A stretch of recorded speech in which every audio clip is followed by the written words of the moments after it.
Enlightenment, Britain and the Creation of the Modern World by Roy Porter. Chapter 1. A Blind Spot. The 18th century sailed forward into an era of unparalleled stability. No ferment of ideas or memories remained. Perry Anderson. The year 1783 brought the launching not just the American Republic, but also more modestly of the Berliner Wednesday Club, a debating society typical of those then sprouting in German cities. In a local periodical, one of its members broached the question, "What is Enlightenment?" Strenuous debate followed. 360 miles to the east, in Königsberg, a professor of philosophy offered his contribution. In his answer to the question, "What is Enlightenment?" in 1784, the great Immanuel Kant deemed that if it is now asked whether we live at present in an enlightened age, the answer is no. Although he did add, we do live in an age of enlightenment. Europe was in the throes of becoming enlightened. How? To secure man's release from his self-incurred immaturity, Kant judged, people must think for themselves under the watchword "dare to know," a tag from the Roman poet Horace. Yet it was not so simple.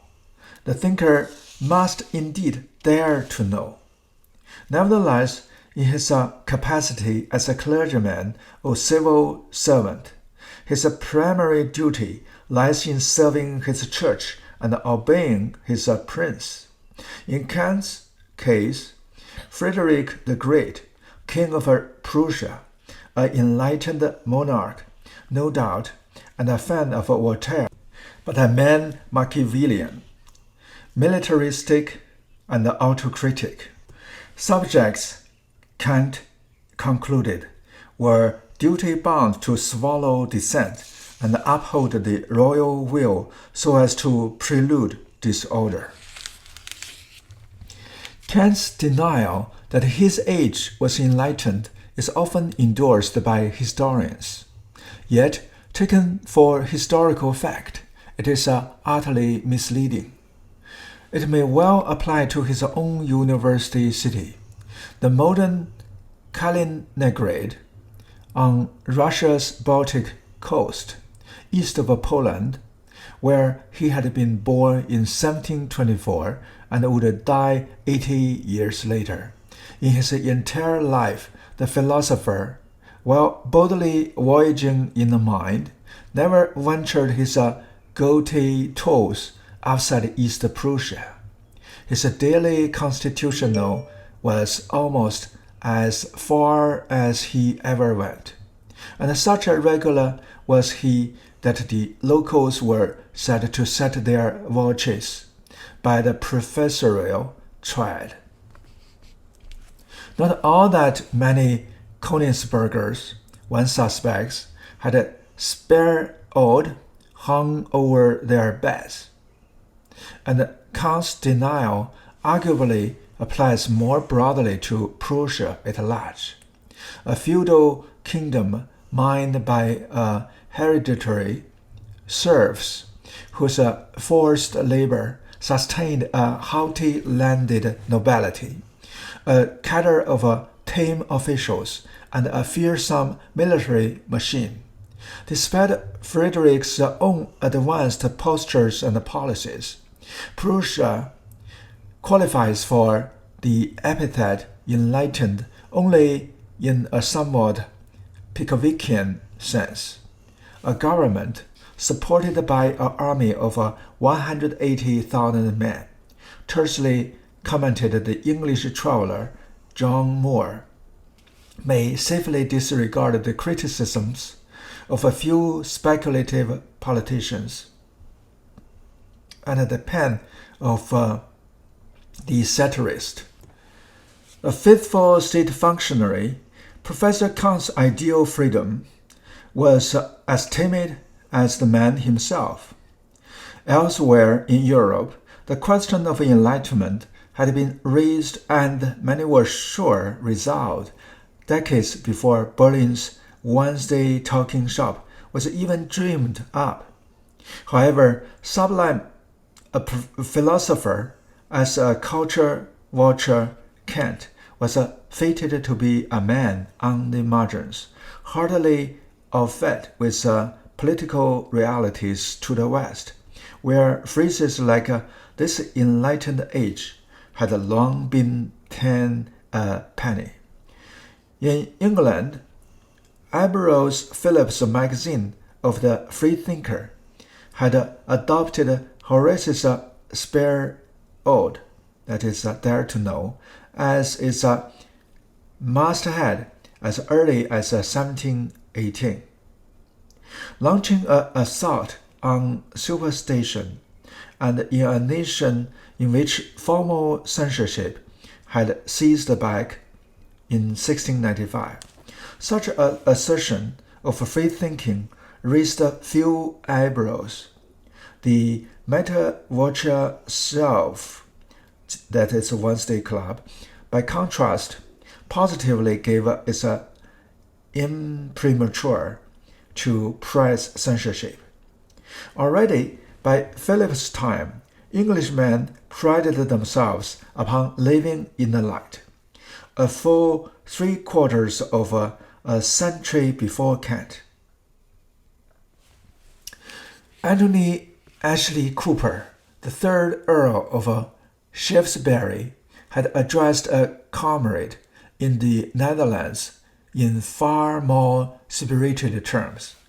Quote, "There is a mighty light which spreads itself over the world, especially in those two free nations of England and Holland, on whom the affairs of Europe now turn.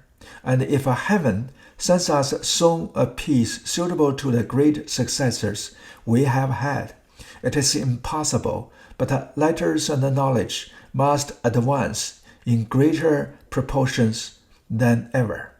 I'm far from thinking that the cause of theism will lose anything by fair dispute. I can never wish better for it than when I wish the establishment of an entire philosophical liberty." End quote.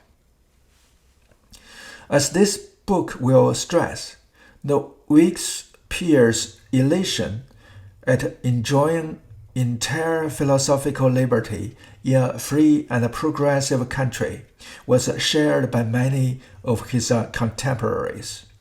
How peculiar, then, that historians have had so little to say about the role of English thinkers in the European Enlightenment as a whole. Complex revisionisms mark our times. For long, the age of reason was slighted by Anglo-American scholars as an arid and pretentious interlude, personified by know-alls such as Voltaire and oddballs such as Rousseau. More recently, however, the Enlightenment has been achieving recognition, sometimes a notoriety, as a movement decisive in the making of modernity. The American historian Peter Gay reinstated the philosophies as dauntless critics, wrestling with problems of modern life, which still tax us today. And since then, our understanding of the long run has been further enriched. We can now see it as stretching far beyond the little flock of philosophy, celebrated by Gay. Today's culture historians point to the ferment of new thinking amongst the reading public at large, stimulated via newspapers, novels, prints, and even pornography. The Enlightenment should be viewed not as a canon of classics, but as a living language, a revolution in mood, a blaze of slogans, delivering the shock of the new. It dictated new ways of seeing, advanced by a range of protagonists, male and female, of various nationalities and discrete status, professional and interest groups. This image of engaged enlightenment, criticizing, cajoling, and calling for practical improvement on a broad front, represents a major advance upon the dated image of periwigged postures prattling on in Parisian salons. In this welcome revisionism, however, the role of Britain remains utterly neglected. That is nothing new. In his establishing of the Enlightenment pantheon, Ernst Cassari's magisterial and profoundly influential The Philosophy of Enlightenment, translated from the German in 1951, had not so much as mentioned Bolingbroke and Bentham, Presley, Price and Paine, Godwin, and Wollstonecraft, the Enlightenment's premier husband and wife team, or that astonishing polymath Erasmus Darwin, let alone Anglo-Scottish political economy, no Adam Smith, or lay preachers like Edison and Steele.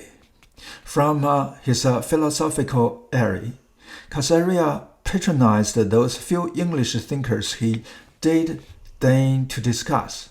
Among the leaders of this movement, he concluded, of the deists, there is no thinker of real depth, of a truly original step. Cassari's erudition proved justifiable influential, and his neglect of England characterizes his successors. Leonard Masarek's anthology, The Enlightenment, presented no readings at all from English writers, while Lester Croker's equivalent barely did better, with a token 4 out of 50. The pattern thus set a generation ago continues. James Smith's recent What is Enlightenment contained 34 essays, not one of which focused on England. A survey of religion and philosophy in Georgian Britain got by without using the term Enlightenment at all. Christopher Hill, likewise, deprecating the mystifying rationality of a Yahoo society, and literary historians have often opted for the label Augustine, partly because Age of Reason has been thought to suggest a winner of the imagination, and then one not thus ignored. English achievements have been denied. Henry Stanley Commager rated England's a bit outside the Enlightenment, while a few Americans pronounced, as recently as 1976, the term English Enlightenment would be jarring and incongruous if it were ever heard. This book will, I trust, be a jarring experience. Such scholarly disdain has deep roots. Unlike the self-styled luminaries or Illuminati across the Channel, Georgian gentlemen did not in so many words term themselves enlighteners, nor did the phrase the Enlightenment enter English usage until the mid-Victorian era, even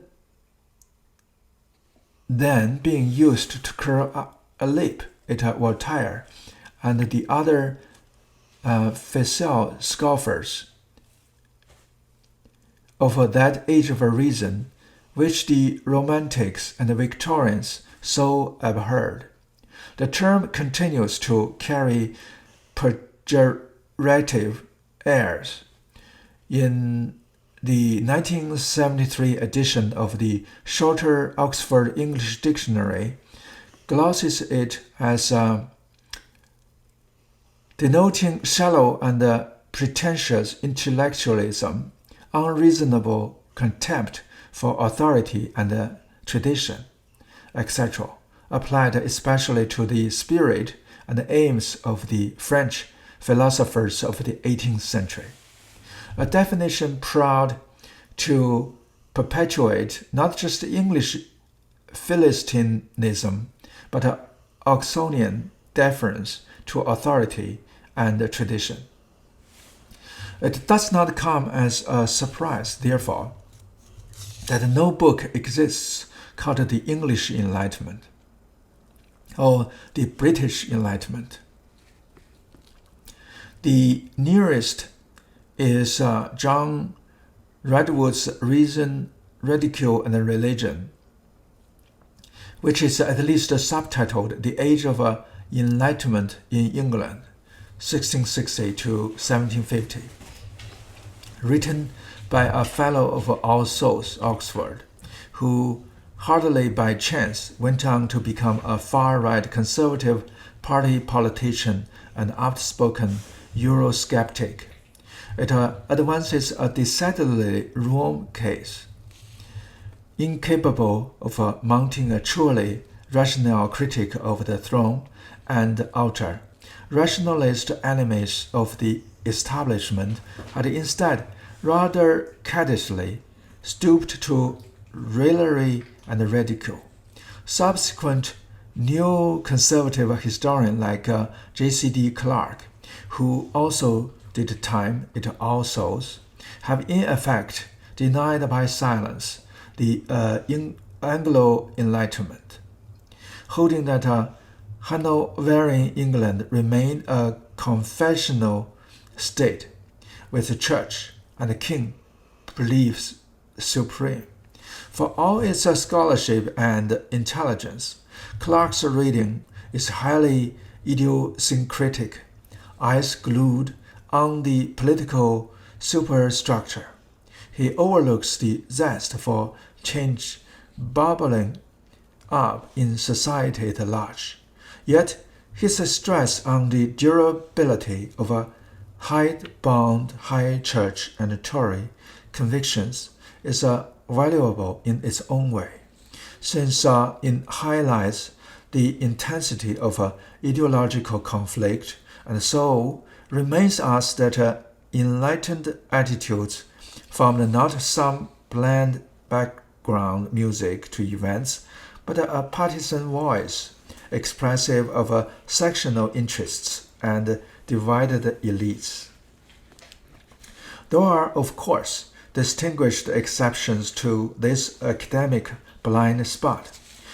J.G.A. Pocock and Margaret Jacob, in particular, have made a point of utilizing the term, and what follows will draw greatly and gratefully upon their pioneering scholarship. Nevertheless, there has been no study of the British Enlightenment as such, nor any debate on English Enlightenment comparable to those over the scientific and industrial revolutions. What makes all this so very odd is that the philosophers themselves look to England as the birthplace of the modern. Anglophiles in France, Italy, and the Holy Roman Empire celebrated Britain's constitutional monarchy and freedom under the law, its open society, its prosperity, and religious tolerance. The English are the only people upon earth, declared Voltaire in his significantly titled Letters Philosophiques or Letters Anglaises. The first grenade lobbed at the Asian regime. Quote, who have been able to prescribe limits to the power of kings by resisting them, and who, by a series of struggles, have at least established that wise government, where the prince is all-powerful to do good, and at the same time is restrained from committing evil, where the nobles are great without insolence, though there are no vassals, and where the people share in the government without confusion." End quote. However idealized, Voltaire's homage was at least based upon first-hand experience. After a spat with the Chevalier de Rohan, the young writer had been roughed up by the nobleman's bully boys and thrown into the Bastille, and was released only on condition that he went into exile.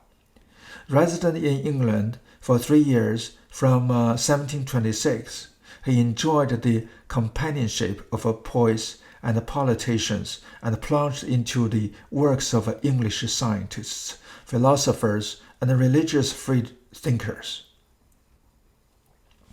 The letters of Voltaire saluted England as a nation of philosophers and the cradle of liberty, tolerance, and sense, using it like a Montesquieu later, as a stake to beat his own poetry.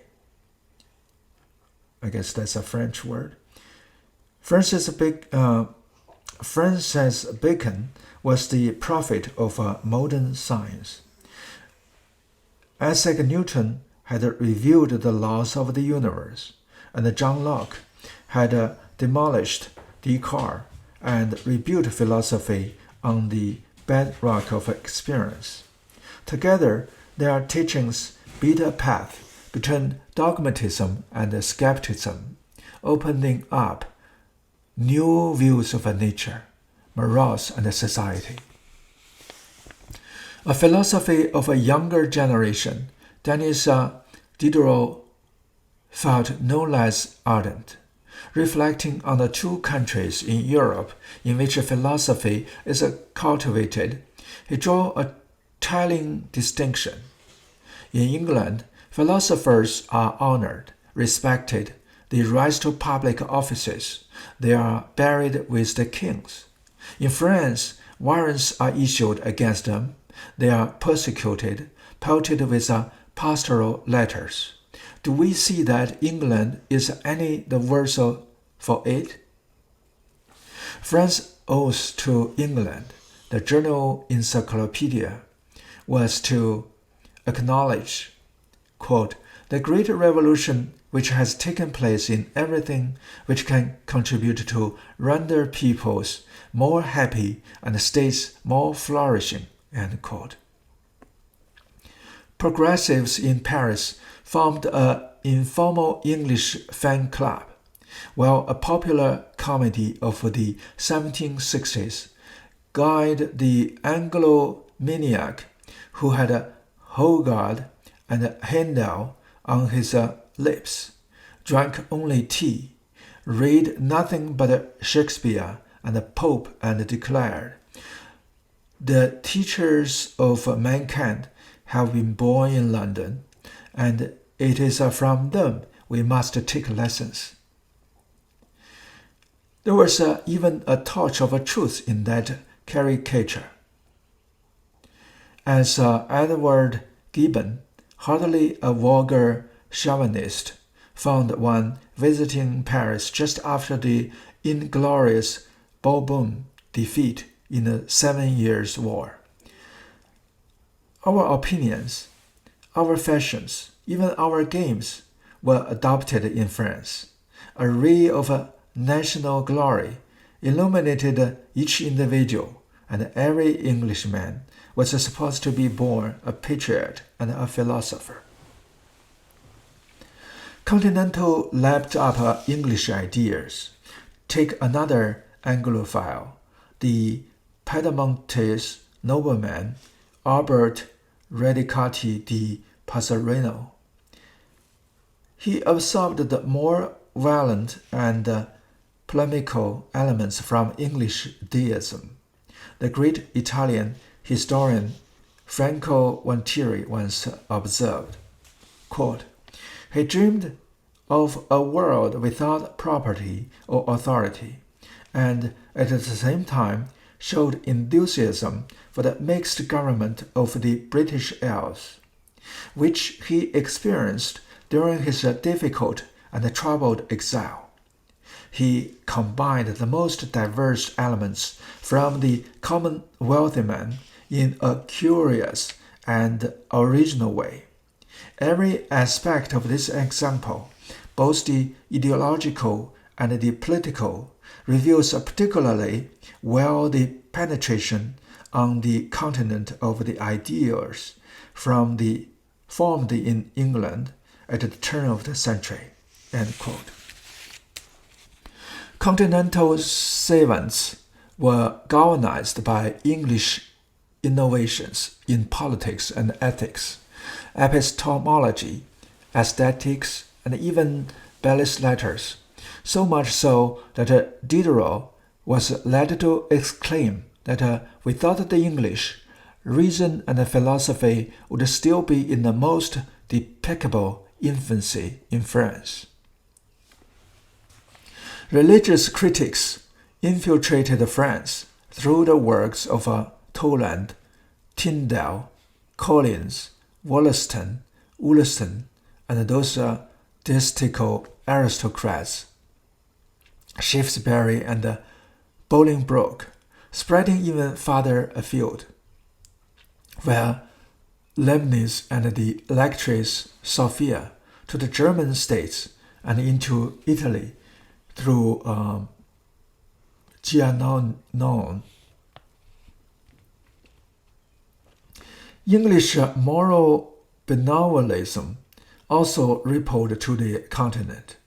Diderot's passion for virtue was kindled by his translating Shaftesbury. Other philosophies applauded Pope's essay on man, while Rousseau found balm in Addison and Steele, confessing the Spectator particularly pleased me and improved my mind. Those are the words of Rousseau.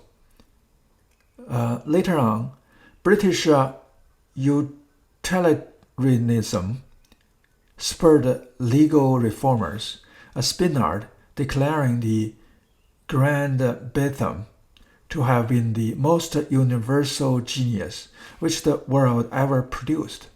A Solon, a Plato, and a Lope de Vega.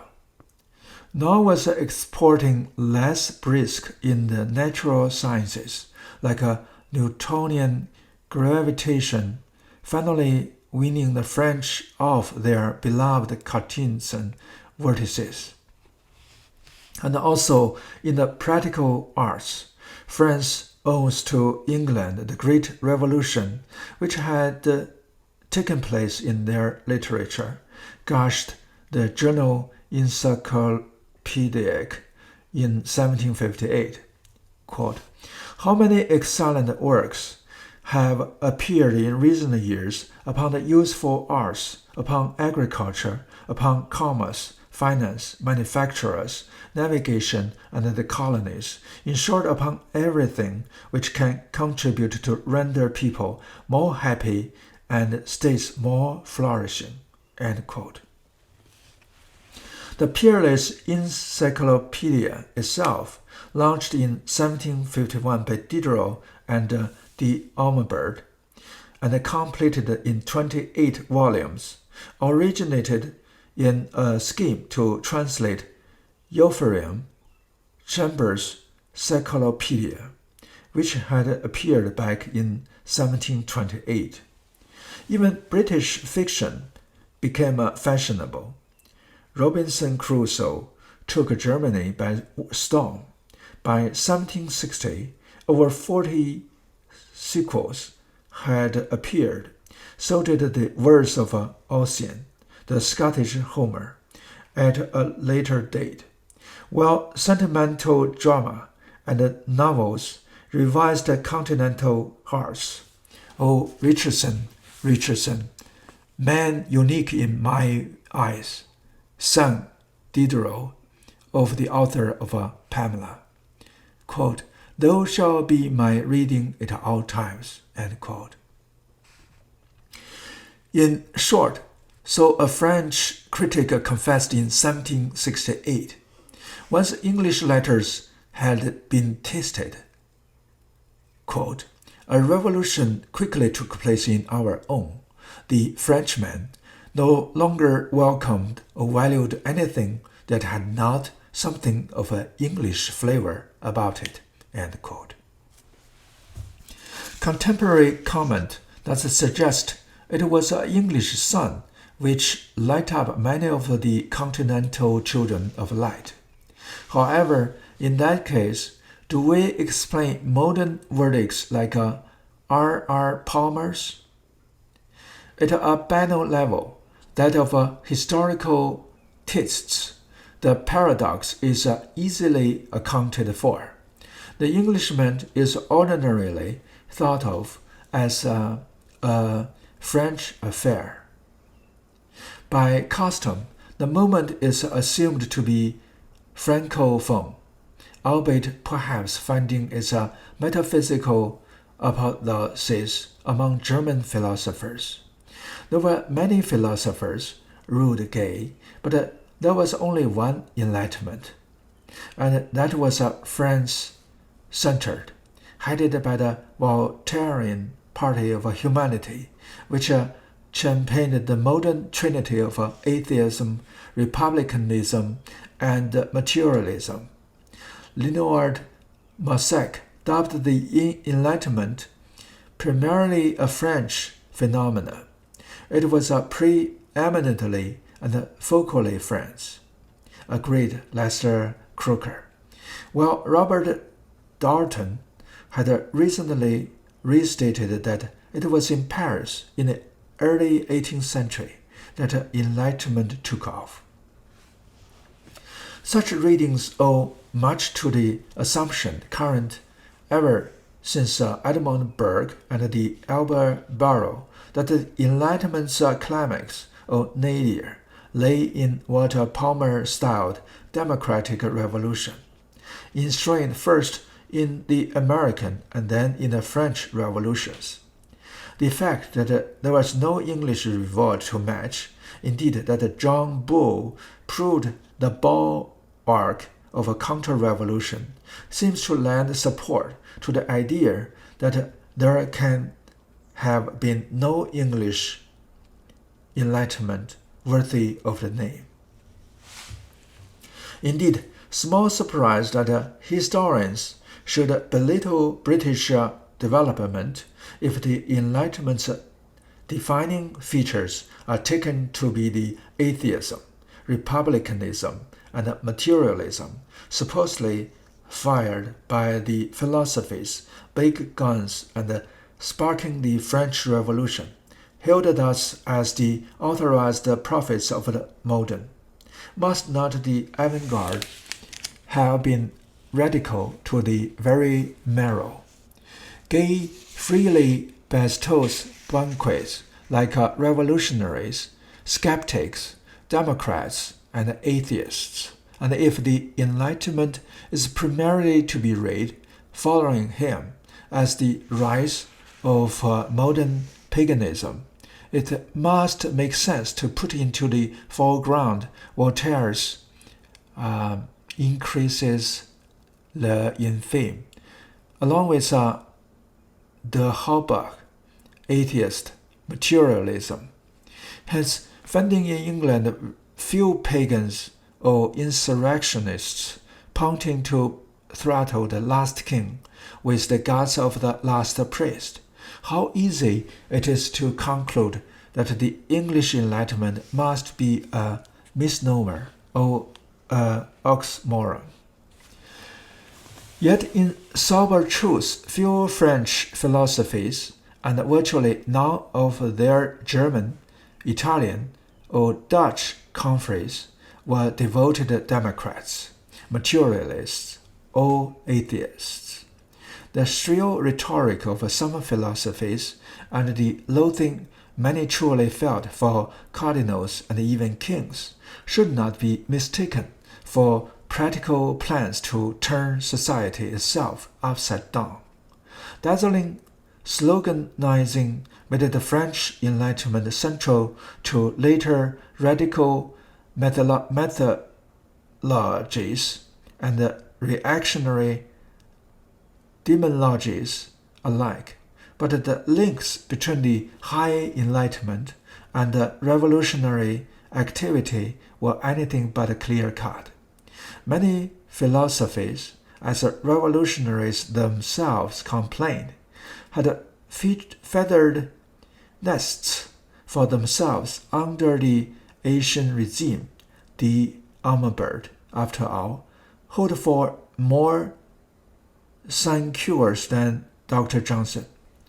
To that extent, and until when, would Voltaire or Diderot, had they lived to see the revolution, have applauded its actual course, one which beheaded the chemist Lavoisier and drove Condorcet to suicide, and was criticized by latter-day philosophies like Renaud and Marmontel. Looking at the Enlightenment retrospectively through modern political lenses creates a fatally distorting teleology. Anglophone developments have also been skipped over thanks to the intellectual fallacy dear to academics who, echoing Caesar's verdict on the dais, pressed profundity above all and rate dead thinkers on a abstrusity scale. Given this scholarly snobbery, such seminal figures as the idiosyncratist Shaftesbury, the Ironist Toland, the Swift stealer, and the populist Paine get low marks. Even the decision to call his book The Philosophy of the Enlightenment perhaps involved Caesar in a distortion, a betrayal even of its spirit, especially insofar as he imagined the philosophy stumbling, trying, avant la lettre, to write the critique of a pure reason. After all, scholasticism was the last thing activists were trying to advance. Anyone embracing Caesar's criteria would certainly find English discourse pretty low grade, though they might award more points to Scottish academics like Thomas Reid and Doggart Stewart for their methodical manuals of methodology. Undoubtedly, England produced no Kant, but that's not the point.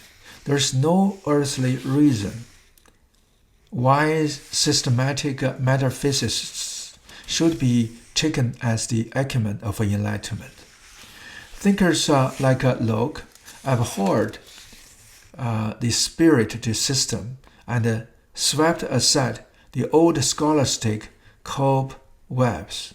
The most ingenious way of becoming foolish was to be a system monger, quipped Shaftesbury, who made ridicule the test of truth.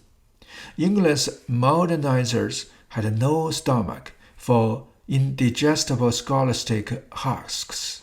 They were not ivory tower and academics, but men and women of letters who made their pitch in the metropolitan marketplace and courted the public, hoping with Joseph Edison, who supported Cicero's praise of Socrates for bringing philosophy down from the heavens, who make it dwell in clubs and assemblies, at tea tables, and the coffee houses, selling philosophy to urbanize and uniting the man of letters to the man of the world.